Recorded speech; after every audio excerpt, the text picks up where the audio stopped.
Welcome from 3D Render and Beyond to our third tutorial of Back to Basics Cinema 4D.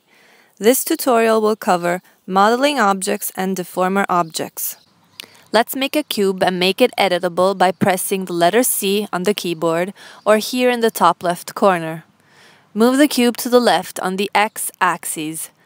Let's move now only the object's axis back to the center without moving the object. Click on Enable Axes and change the x value to 0 down here. Make sure the world is selected down below. Now we want to use the array object. It can be found here or under Create Modeling Array. The array object creates copies of an object and arranges them in a spherical form or wave form.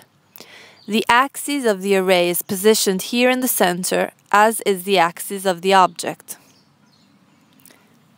Let's change the radius value of the array to 0 and choose the number of copies we want. The array will position copies of the cube around this point. Make the cube a child of the array by dragging it underneath. As you see, you have all the copies right away. Whenever you make an object editable, always optimize it afterwards. You can find this command under Mesh, Command Optimize.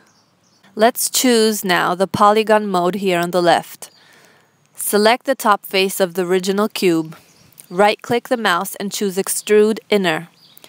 To choose the offset, you can either left-click in the viewport and drag until you have the result you want, or give a value in the Attributes Manager. Let's change the display to quick shading with lines so that we can see our inner extrusion on every copied cube. Let's right-click again and choose Extrude. Let's click and drag to see an interactive extrusion. Choose the Select command. Click on the outer face of the new cube. Right-click, Extrude Inner. Then right-click again and extrude. This time I will extrude towards the inside. As you can see, all the commands have been applied to all the other cubes. A Boolean object performs real-time Boolean operations on primitives or polygons. This means that you can see the result in the viewport as soon as you make the two objects children of the Boolean object. The default Boolean mode is A subtracts B. Let's choose a cube and a cylinder. Move the cylinder along the x-axis just by clicking on the axis and dragging with the left mouse clicked. Make the cylinder a little taller by dragging the point at the top. Now make both the cube and the cylinder children of the Boolean object.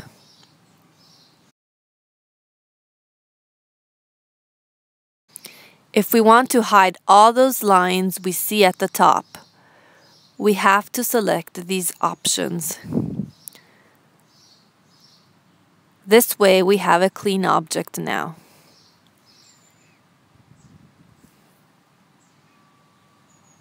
Draw a cone, go to the top view and move it along the x-axis. Enable the x-axis command and move the x-axis back to the center by changing the x value to 0. As you see, the entire object moved to the center because it was still a parametric primitive. We have to make it editable before being able to move only the axis and not the object. So undo the action by clicking Command Z on a Mac or Ctrl-Z on a PC. Click on Make Editable. Now let's change the x value to 0 and you will see only the axis move to the center. Deselect the Enable Axes. Choose the Symmetry object from here. The Symmetry object works with geometry only, not with splines, lights, cameras, and so on. The axis of the symmetry has to be in the same place as the axis of the object. Drag the cone under the symmetry. As you can see, we have a copy of the cone which is absolutely symmetrical.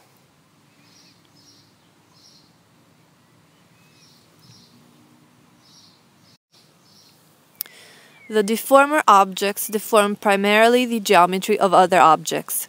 You can use deformers on primitive objects, generator objects, polygon objects, and splines. The The deformer will affect its parent object and the hierarchy below the parent. Let's choose a cube. Change the dimensions of the cube in the Attributes Manager. Let's change the display to quick shading lines so that we can see all the subdivisions of the cube. Change the X, Y, and Z segments to 10.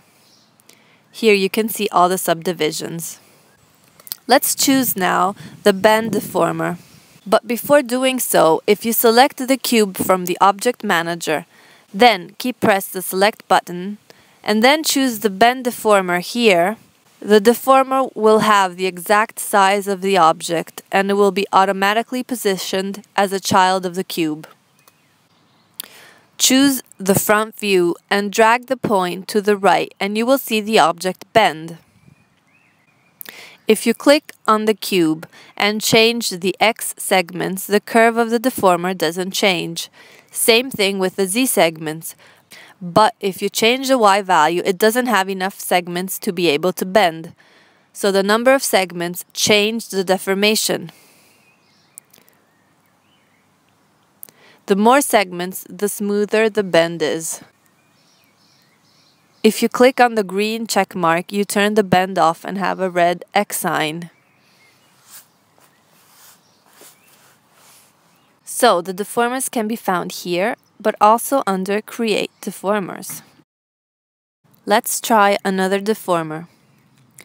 Duplicate the cube by clicking CTRL and dragging up the cube. Delete the Bend Deformer. Turn the original cube off by double-clicking on those two dots. The first is to turn the object off in the viewport. The second is to turn it off in the render. Select the top cube. Keep Shift pressed and choose the Twist Deformer. If you change the value of the angle here, it starts twisting the cube. If we change the segments, the segment numbers for X and Z, nothing changes. But if you change the Y value, the deformer changes. The more segments, the smoother the deformer. So the number of segments depend on what result you want. Let's duplicate the cube again. Turn the second cube off as the first one.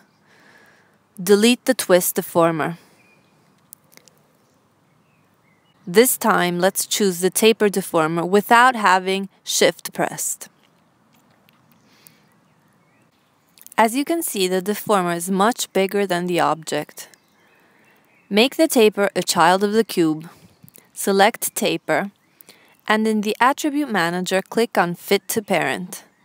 This way, the taper will have the same dimensions of the cube.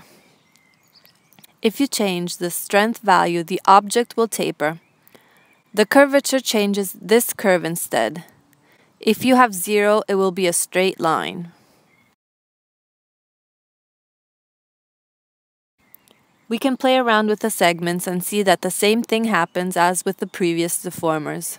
Thank you for following this tutorial. If you enjoyed, do check out tutorial number 4 that will cover some main commands like selection, move, scale, and rotate tools, the XYZ axes, point, edges, and polygons, and how to arrange objects. Follow our Facebook page for news and updates.